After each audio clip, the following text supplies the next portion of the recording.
बुद्ध का सफ़र यानी बोधि प्राप्ति के बाद में वो किन किन लोगों से मिले, कहाँ कहाँ गए और उन्होंने लोगों से क्या बातचीत की, ये हमारा बुद्ध का सफ़रनामा चल रहा है।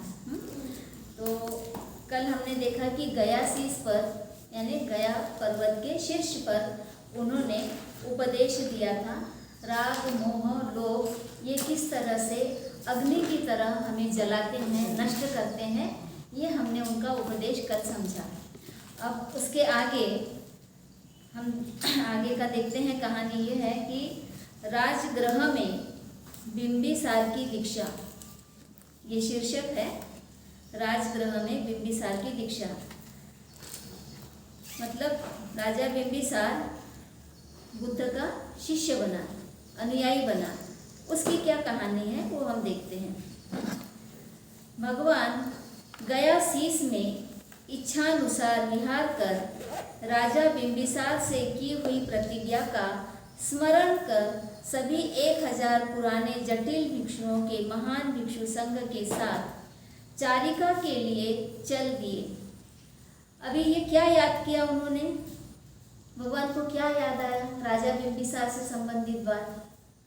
तो वो याद आया कि जब सिद्धार्थ गौतम को देश निकाला मिला था और वो कपिलवस्तु नगरी छोड़कर जंगल के रास्ते होते हुए मगध पहुंचे थे और राजगृह यहाँ इस नगर में पर्वत पर ठहरे हुए थे, है ना, गिद्धकूट पर्वत, वहाँ पर वो ठहरे हुए थे। और उस समय राजा बिंबिसार को जब ये खबर मिली कि कोई ऐसा सन्यासी हमारे नगर में आया है जो बहुत ही अलग लगता है और लोग उनसे बहुत प्रभावित हो रहे हैं, ऐसा कौन है, उसे देखने के लिए, मिलने के लिए उस पर्वत पर राजा बिंबिसार पहुँचे थे। और वहाँ पर उनकी जो लंबी बातचीत हुई है, बुद्ध और उनका धम्म में बहुत विस्तार से बाबा साहब ने लिखा है इस बातचीत को, कि राजा बिंबिसार कहते हैं कि तुम इतने युवा हो, ऊपर से क्षत्रिय हो, इस उम्र में, इतनी कम उम्र में कोई सन्यासी बनता है भला? इस उम्र में तो लोग क्या करते हैं, गृहस्थ जीवन जीते हैं, काम करते हैं, धन कमाते हैं, भोग विलास करते हैं, बच्चे पैदा करते हैं। और सन्यासी कब बनते हैं? तो बूढ़े होने के बाद में बनते हैं, है ना, अंतिम समय में। तो सिद्धार्थ गौतम उनको उत्तर देते हैं कि हमें नहीं पता कि हमारी मृत्यु कब हो जाएगी। पता है क्या? ऐसा है क्या कि लोग बूढ़े होने के बाद ही खत्म होते हैं? नहीं, मृत्यु तो कभी भी आती है, किसी भी उम्र में आती है। बचपन में आती है, जवानी में आती है, प्रौढ़ावस्था में आती है और किसी किसी को बूढ़े होने पे आती है। मृत्यु का कोई भरोसा नहीं, किस्सा ना जाए। इसलिए जब जागे तब सवेरा। आज हमको पता चला है कि ये धम्म है और ये धम्मों को हमें स्वीकार करना है, इस पर काम करना है। तो जब मन में आया तभी हमने इस रास्ते पे चल देना चाहिए, बराबर ना। ये नहीं कि बहुत सारे लोग बोलते हैं ना कि थोड़ा मेरे बच्चे की शादी हो जाए फिर मैं आऊँगी, मेरा नाती पोता हो जाए तब मैं आऊँगी, है ना, उसको थोड़ा सा खिला लूँ तब आऊँगी। ये सांसारिक बातें ये कभी समाप्त नहीं हो रही है। ये लगातार कुछ न कुछ चलते ही रहता है। और आदमी जो सोचता है कि मैं धम्म के कार्य में आऊँगा तो वो नहीं आ पाता है। तो राजा बिंबिसार ने ऐसा ही समझा था। तो सिद्धार्थ गौतम ने ऐसे उत्तर दिए कि जब भी हमको समझ में आया तभी, क्योंकि इस समय मेरी ऊर्जा अच्छी है ना, जवानी में अच्छी ऊर्जा रहती है और ये सही समय है काम करने का। और दूसरी बात ये, राजा बिंबिसार उन्हें क्या ऑफर करते हैं कि मेरा आधा राजपाट मैं तुम्हें दे देता हूँ, तुम ये आधा राजपाट लो और अपना क्षत्रिय धर्म निभाओ, बाद में करना ये सब सन्यासी वाला काम। तो उस समय सिद्धार्थ गौतम उसको मना कर देते हैं कि मुझे किसी भी चीज़ का कोई लालच नहीं है, मैं तो राजपाट छोड़ के आया हूँ, मुझे क्या काम है ना। पिता के घर में तो सब कुछ था, मैं वो सब छोड़ के आया हूँ, अब मुझे कोई राजपाट का मोह नहीं रहा है। मैंने जिस रास्ते को चुना है उस रास्ते पे मुझे जाना है।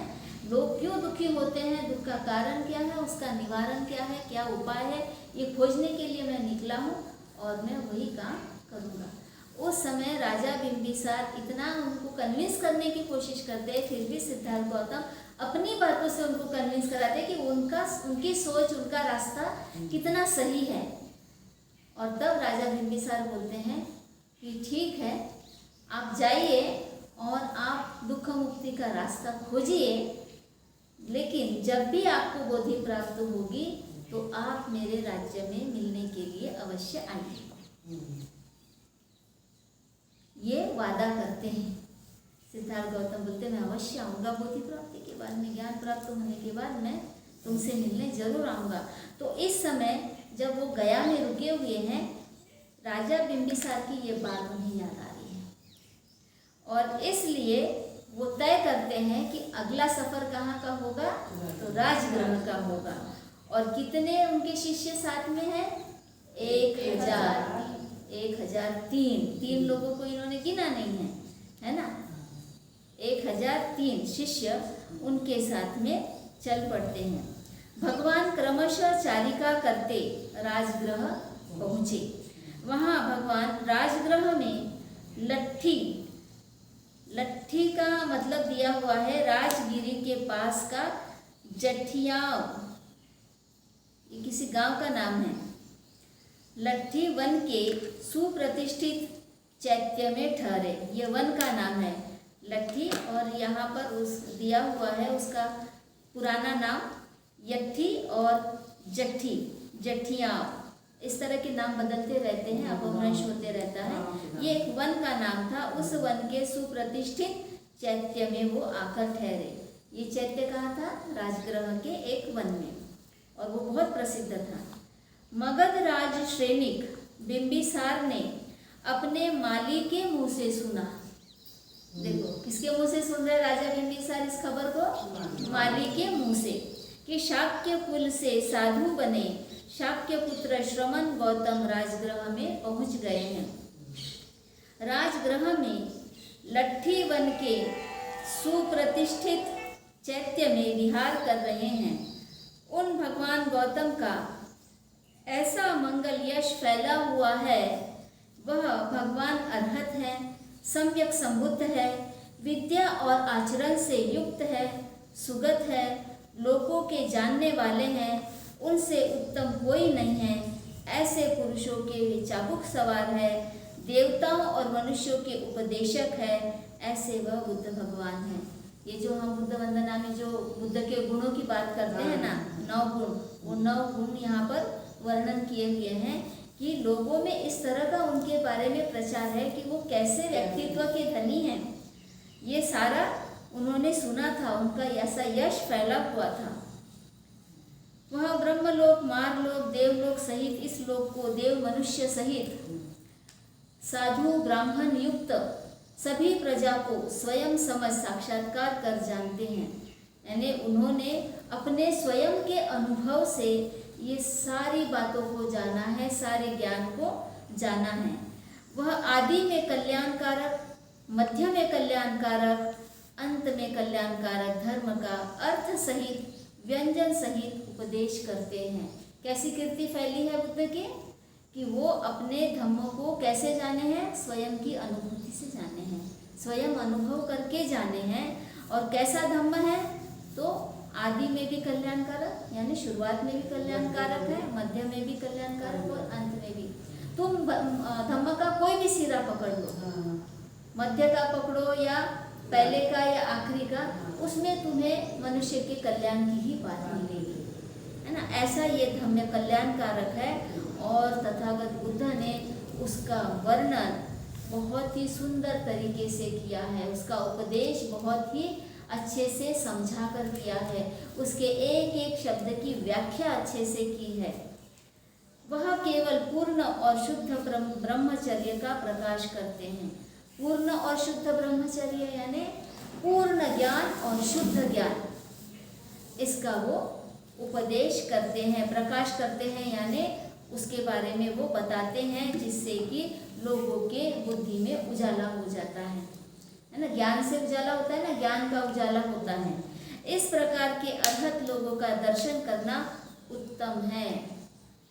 माली से जैसे खबर सुनी उन्होंने कि तथागत बुद्ध राजगृह में आए हुए हैं और लट्ठी चैत्य में ठहरे हुए हैं, तो उनको एकदम से फिर सारी बातें याद आ गई कि उसकी मैं कीर्ति कितनी सुन रहा हूँ, उसमें कितने गुण हैं, उनका व्यक्तित्व कैसा है, उनका धम्म कैसा है, और वो किस तरह से लोगों को ज्ञान का उपदेश कर रहे हैं। ये सारी बातें याद आ गई और कहते हैं कि ऐसे अरहत व्यक्ति के दर्शन करना उत्तम है।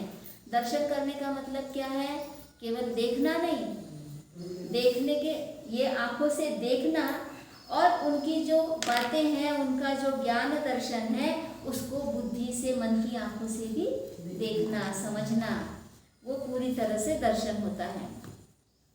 मगध राज श्रेणिक बिंबिसार 12 लाख मगध निवासी ब्राह्मणों और गृहस्थों के साथ जहाँ भगवान थे वहाँ गए, यानी जहाँ वो ठहरे हुए थे वहाँ इतने सारे लोगों को लेकर गए। कितने? 12 लाख मगधवासी, हाँ, और साथ में ब्राह्मण भी और गृहस्थ भी। जाकर भगवान को अभिवादन कर एक ओर बैठ गए। वह 12 लाख मगध निवासी ब्राह्मण गृहस्थ भी कोई भगवान को अभिवादन कर, कोई भगवान से कुशल प्रश्न पूछकर, कोई भगवान की ओर हाथ जोड़कर, कोई भगवान को नाम गोत्र सुनाकर, कोई चुपचाप ही एक ओर बैठ गए। सबके मिलने का अलग अलग तरीका है, सबने अभिवादन किया है और सभी ने अलग अलग तरीके से उनके साथ में इंटरेक्शन किया है। कोई पूछता है कि कैसे हो भगवान, सब कुशल मंगल है, वो भी वैसे ही आंसर देते हैं। कोई अपना नाम बता रहा, अपना परिचय बता रहा है, और कोई बिना कुछ बात किए चुपचाप ही अभिवादन करके एक तरफ बैठ रहा है। इस तरह से सभी लोग उनके पास में आकर बैठ गए।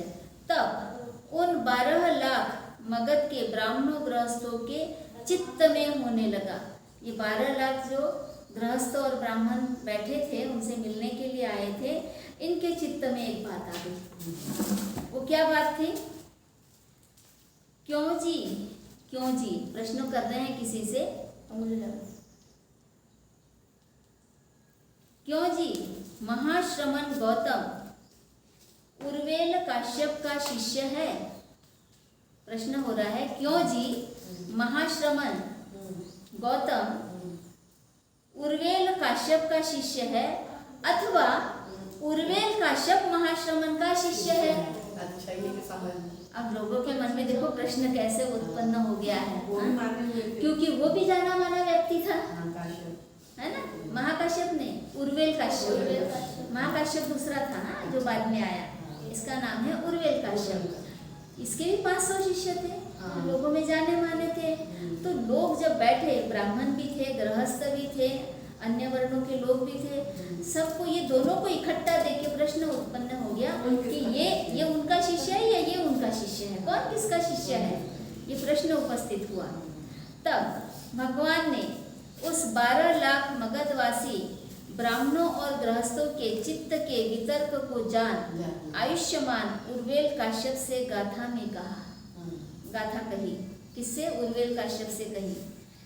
हे उर्वेल वासी, यानी उर्वेला का रहने वाला, हे तप कृषों के उपदेशक, यानी तप करने वालों के उपदेशक, क्या देखकर तूने आग छोड़ी? क्या देखकर तूने आग छोड़ी? मतलब वो अग्निहोत्री था ना, अग्निहोत्री था, अग्निहोत्र वो यज्ञ करता था, इसलिए बुद्ध उससे प्रश्न कैसे कर रहे हैं, क्या देखकर तूने आग छोड़ी? मतलब तेरा जो कर्म था अग्निहोत्र यज्ञ करना, वो तूने छोड़ दिया, तो क्या देखकर छोड़ा? लोगों को समझ में, है ना, लोगों को समझ में आना चाहिए ना। काश्यप, तुमसे यह बात पूछता हूँ, तुम्हारा अग्निहोत्र कैसे छूटा? तो काश्यप ने कहा, रूप, शब्द और रस रूपी काम भोगों में स्त्रियों के रूप, शब्द और रस में हवन करते हैं। काम भोगों के रूप, शब्द और रस में कामेष्ठी यज्ञ करते हैं। यह रागादि उपाधियां मल है। मैंने यह जान लिया, इसलिए मैं यज्ञ और होम से विरक्त हुआ। क्या कह रहा है कि मैंने वो अग्निहोत्र कैसे छोड़ा है, तो मैं जान गया हूँ रूप शब्द रस, और स्त्रियों के भी रूप शब्द और रस में जो हवन करते हैं, उसमें जो रहते हैं, जो काम भोगों में रहते हैं, तो ये सब क्या है, चित्त में मल उत्पन्न करने वाले हैं। मैंने यह जान लिया कि यह रागादि जो उपाधियां हैं ये मल है। रागादि उपाधियां हैं, राग द्वेष लोभ मोह, ये सारी जो उपाधियां हैं, उपाधियां बोल रहे हैं, हमको समझना है कि वो भाव है, तो ये सारे क्या है, चित्त के मल है। ये मैंने जान लिया है, इसलिए मैं यज्ञ और होम से विरक्त हो गया हूँ। फिर भगवान ने कहा, हे काश्यप, रूप शब्द और रस में तेरा मन नहीं रहा तो देव मनुष्य लोक में कहाँ तेरा मन रमा। काश्यप, इसे मुझे कहा, अगर तेरा मन उसमें नहीं रमा तो देव मनुष्य लोक, यानी ये जो लोक है जहाँ पर देव भी रहते हैं और मनुष्य भी रहते हैं, इसमें कहाँ पर तेरा मन रमा है, ये तो बता। तो वो कहता है, काम मद में अविद्यमान निर्लेप शांत रागादि रहित निर्वाण पद को देखकर, निर्विकार दूसरे की सहायता से न पार होने वाले निर्वाण पद को देखकर मैं इष्ट और यज्ञ और होम से विरक्त हुआ। अब वो क्या कह रहे हैं कि जो काम और मद में है उसमें विद्यमान नहीं रहना, अविद्यमान यानी उसमें नहीं रहना, उससे निर्लिप्त रहना, शांत रहना, राग आदि से रहित रहना, ये क्या है, निर्वाण की ओर ले जाने वाला मार्ग है ना। ये निर्वाण पद को प्राप्त कराता है। इसलिए मैंने निर्वाण पद को देखकर इष्ट और यज्ञ होम से विरक्त हो गया। मतलब उसको समझ गया कि निर्वाण का पद कैसे हासिल किया जा सकता है। जो राग लोभ मोह है, इन सब को छोड़कर, उससे विरक्त होकर, उसमें नहीं रह के निर्वाण को प्राप्त कर सकते हैं। इसलिए मैंने वो यज्ञ होम सब छोड़ दिया।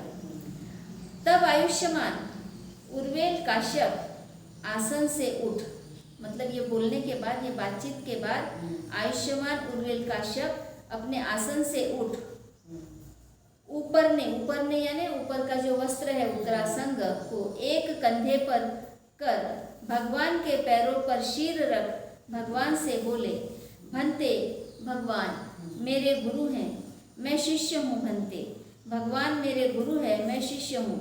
तब उन 12 लाख मगधवासी ब्राह्मणों और गृहस्थों के मन में हुआ उर्वेल काश्यप महाश्रमण का शिष्य है। अब उनको पता चला, यानी ये कितनी बड़ी घटना है, इस कोई साधारण घटना नहीं है कि एक प्रसिद्ध व्यक्ति जो लोगों में जाना माना है, एक ऊपर के पद पर आसीन है धर्मगुरु के रूप में, और वो भगवान बुद्ध से प्रभावित होकर उनका शिष्य हो जाता है।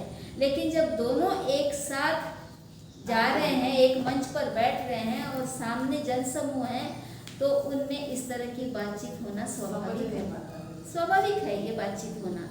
और इसीलिए लोगों को सच बताना है तो जिन्होंने उनका शिष्यत्व स्वीकार किया है, उनका फर्ज बनता है कि लोगों के प्रश्नों के उत्तर दे, लोगों की जो गलतफहमी है उसको दूर करे। लेकिन अक्सर ऐसा होता नहीं है। देखो, जो व्यक्ति अच्छे मन का होता है वो अपने मुंह से नहीं कहता है ना। जो विद्वान होता है, शांत होता है, वो अपने मुंह से नहीं कहना चाहता है कि कैसे हम दोनों का संवाद हुआ, कैसे हमारा वाद विवाद हुआ या डिबेट हुआ या चर्चा हुई, और इस चर्चा में कौन सही रहा, कौन गलत हो गया और किसने किसको मान लिया। ये बातें साधारणतः वो व्यक्ति नहीं बोलते हैं जो सच में विद्वान होते हैं। लेकिन जिन्होंने उनका शिष्यत्व स्वीकार किया, उन्होंने ये बात लोगों को बतानी चाहिए, बोलनी चाहिए, नहीं तो कंफ्यूजन बढ़ेगा। इसलिए यहाँ पर बुद्ध ने लोगों से तो डायरेक्ट नहीं कहा, लेकिन लोगों के मन के भाव पहचान लिए थे, इसलिए उन्हीं के मुंह से ये बुलवाया और लोगों के सामने उठकर उनको वंदन किया कि ये मेरे गुरु है और मैं इनका शिष्य हूँ। क्योंकि वो तो पहले अग्निहोत्री ब्राह्मण था, है ना। लोगों को तो यही पता था कि ये अग्निहोत्री ब्राह्मण है, लेकिन छोड़ दिया ये कहाँ पता था? नहीं पता था। गया के लोगों को पता चला होगा, उनके शिष्यों को पता चला होगा, लेकिन अब नए राज्य में आए हैं, राजगृह में आए हैं, यहाँ के लोगों को पता नहीं था। तो ये जो पूरा संवाद हुआ है और बाद में उन्होंने उठकर वो बात को स्वीकार कर लिया, इससे लोगों के मन की भ्रांति दूर हो गई और क्लियर हो गया कि कौन किसका शिष्य बना है। तब भगवान ने उन 12 लाख मगधवासी ब्राह्मणों और गृहस्थों के चित्त की बात जान आनुपूर्वी कथा कही। तब बिंबिसार आदि 11 लाख मगधवासी ब्राह्मणों और गृहस्थों की उसी आसन पर जो कुछ पैदा होने वाला है वह नाशमान है, यह वीरज निर्मल धर्म चक्षु उत्पन्न हुआ और 1 लाख उपासक बने। उन्होंने उपदेश दिया, बुद्ध ने किस बात पर उपदेश दिया कि जो कुछ भी इस सृष्टि में उत्पन्न होता है वो सब नष्ट होता है। और उनका उपदेश इस तरह से बताया गया था कि लोगों को समझ में आया और सबको ये रियलाइज हुआ, एहसास हो गया कि सच में जो कुछ पैदा होता है वो नश्वर है, आज है कल नहीं है, सब नष्ट होने वाला है, परिवर्तनशील है। ये बात उनको एकदम से समझ गई। और ये जो धर्म है, ये धर्म है ना, ये जानना ही धर्म है कि सब कुछ नश्वर है, कुछ भी नित्य नहीं है, सब अनित्य है। ये जो धर्म है, धर्म चक्षु से उत्पन्न हुआ, मतलब उनके मन के जो विज्ञान में ये बात एकदम से समझ में आ गई। उस मन ने, उस विज्ञान ने उस बात को मान लिया, स्वीकार लिया, जान लिया, समझ लिया, मान लिया, स्वीकार कर लिया। तो इसको क्या कहेंगे? धर्म चक्षु। इसको कहेंगे धर्म चक्षु। ये हाँ, और इसके कारण वो सारे जितने भी वहाँ पे सुनने वाले थे 1 लाख उनके उपासक बन गए। उपासकों की संख्या देखो कैसे बढ़ गई है। तब धर्म को जानकर, प्राप्त कर, विदित कर, अवगाहन कर, संदेह रहित, विवाद रहित बन भगवान के धर्म में विशारद और स्वतंत्र हो बिंबिसार ने भगवान से कहा, भंते पहले कुमार अवस्था में मेरी 5 अभिलाषाएं थी। अब राजा बिंबिसार बड़ा प्रभावित हो गया है और वो अपने मन की बात बुद्ध से कह रहा है कि बचपन से यानी कुमार अवस्था से मेरी 5 इच्छाएं थी, अभिलाषाएं थी, वह अब पूरी हो गई है। कैसे? भंते पहले कुमार अवस्था में चित्त में यह होता था, क्या ही अच्छा होता यदि मुझे राज्य का अभिषेक मिलता। ये एक उसकी इच्छा थी, तो राज्याभिषेक तो हुआ। यह मेरी पहली अभिलाषा थी जो अब पूरी हो गई है। मेरे राज्य में अर्हत यथार्थ बुद्ध आते, यह मेरी दूसरी अभिलाषा थी। एक तो राजा बनने की पहली अभिलाषा थी जो पूरी हो गई थी, और दूसरी अभिलाषा थी कि उसके राज्य में यथार्थ बुद्ध, अर्हत बुद्ध आते। हाँ, अर्हत बुद्ध आते, वह भी अब पूरी हो गई। उन भगवान की मैं सेवा करता, यह मेरी तीसरी अभिलाषा थी। ऐसे जो अर्हत बुद्ध हो चुके हैं उसकी मैं सेवा कर पाता, ये तीसरी अभिलाषा थी, वो भी अब पूरी हो गई। वह भगवान मुझे धर्म उपदेश करते, यह मेरी चौथी अभिलाषा थी। आज उपदेश सुन लिया भगवान का, तो ये चौथी अभिलाषा भी पूरी हो गई। उन भगवान को मैं जानता, यह 5वीं अभिलाषा थी, वह भी अब पूरी हो गई। यानी 5वीं अभिलाषा क्या थी कि उस भगवान को मैं जानता। सच में वो जान गया, भगवान को जान गया ना।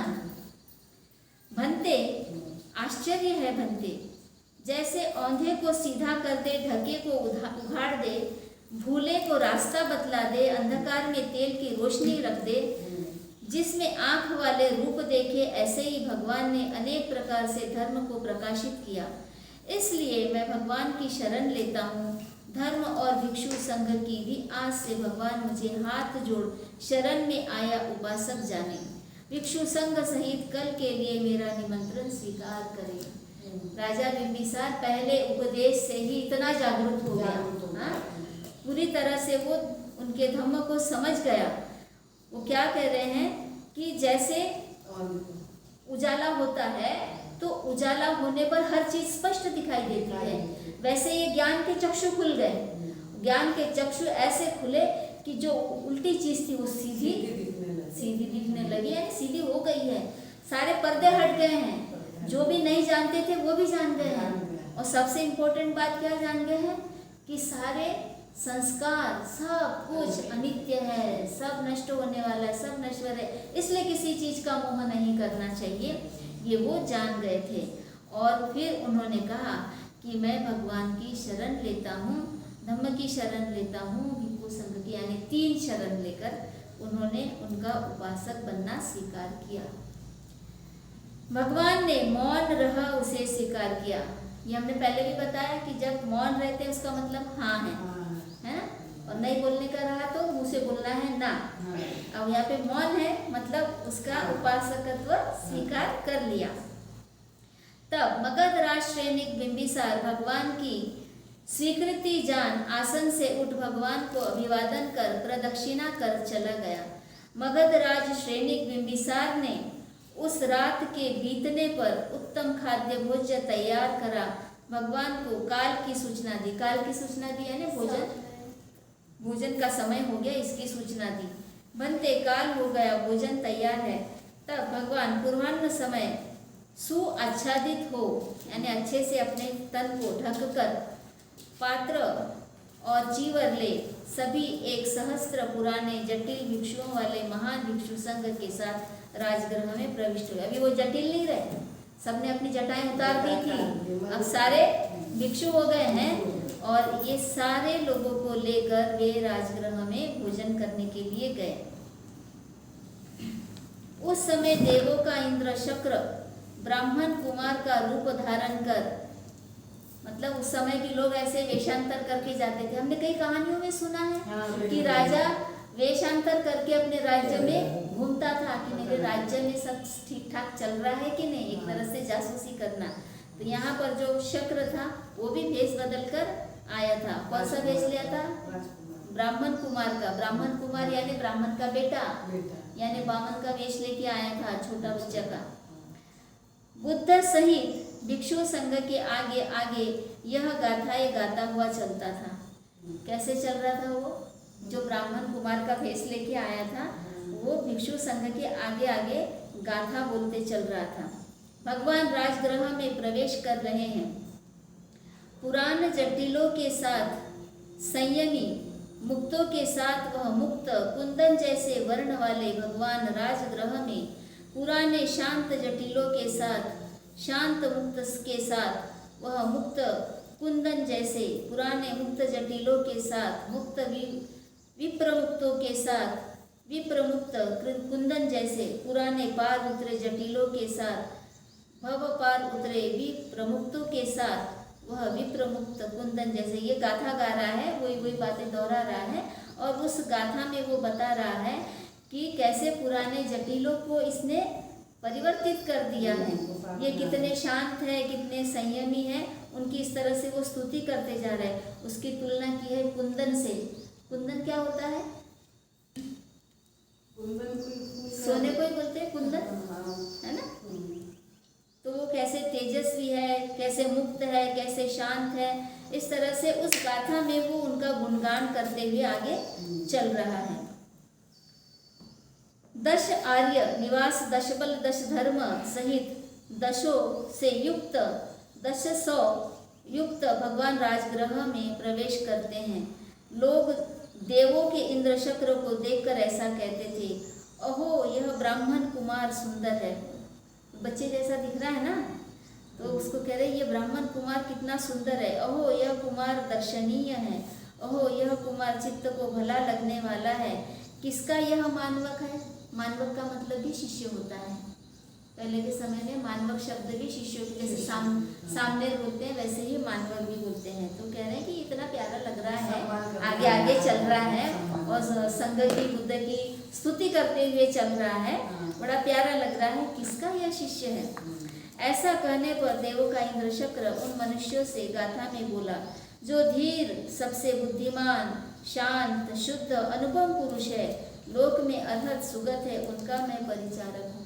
जब लोग ऐसा पूछ रहे हैं तो वो बता रहा है कि मैं किसका शिष्य हूँ, तो जो सबसे बुद्धिमान है, जो शांत है, शुद्ध है और अनुपम है, अर्हत है, लोकों में अर्हत है, सुगत है, उनका मैं परिचारक यानी शिष्य हूँ, उनका सेवक हूँ। परिचारक यानी सेवक, मैं उनका सेवक हूँ। वो शिष्य नहीं बोल रहा है, सेवक बोल रहा है। परिचारक का अर्थ सेवक होता है, और स्त्री के लिए परिचारिका बोलते हैं यानी सेविका, ऐसे शब्द इसमें आते हैं।